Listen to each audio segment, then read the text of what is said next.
Welcome to Rabbi's Story Guys. As the rain beats down tonight, let's dive into stories that'll make your heart race. Hit subscribe and ring the bell so you never miss the story. Brace yourself. It's about to get creepy. Let's begin. Final Descent. I've been a commercial co-pilot for over 15 years. Hundreds of flights, thousands of hours in the air. You train for every situation: emergencies, turbulence, loss of cabin pressure. But there's nothing in the handbook for what happened on Flight 237. We took off from Denver at 11:42 p.m., a red-eye to Boston. Nothing unusual. Light passenger load, smooth skies. Captain Morris was flying that night. Solid guy, old school, by the book. We had a couple of flight attendants, about 60 passengers total. The kind of flight where you expect everyone to be asleep by the time you level out at cruising altitude. About an hour in, we were at 36,000 feet. Everything was running perfectly. I was logging our position when I heard the captain say, "Do you see that?" I looked up, and yeah, I saw it. There was a light outside the left side of the aircraft. Small, white, hovering just off our wing. I assumed it was another plane, but the radar showed nothing. Not a single aircraft within 100 miles. It moved alongside us, perfectly matched with our speed. And then, it stopped. Not drifted, not fell back, just stopped, dead still in the air. The cabin lights flickered. Just for a second, the instruments spiked. Altitude readings went haywire. Radio went to static. Then everything snapped back. Normal, except that light. It was still there. Captain Morris switched to comms, tried to contact ATC. Nothing.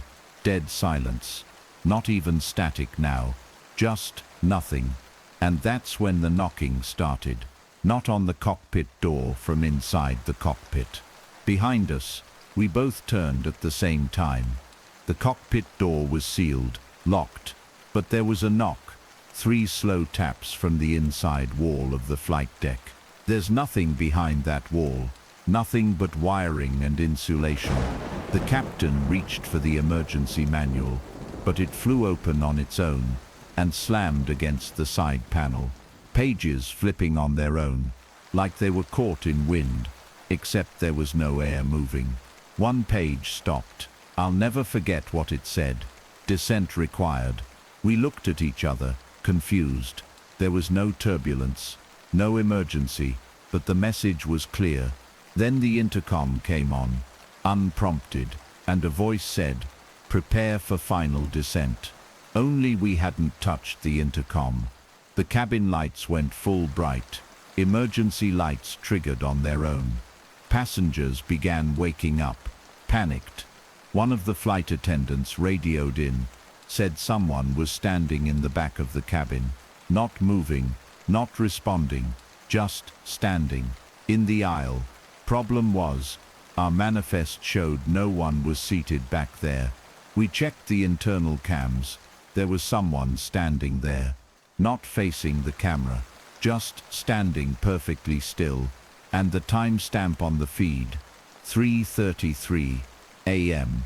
exactly. The captain started the descent, slowly, cautiously, even though there was no emergency to declare. But the controls, they weren't fully responding. The yoke felt stiff, sluggish, like something was pushing back. The lights outside the plane, gone. The radar, still blank. We descended to 28,000 feet when everything returned to normal. Just like that. Comms came back. Instruments stabilized. Cabin lights dimmed. Flight attendants said the figure was gone, vanished. We landed in Boston 18 minutes ahead of schedule. We filed the standard report. No one asked questions. No one wanted to. Maintenance said there were no malfunctions. Security footage corrupted. Audio gone. But here's the part that keeps me up at night.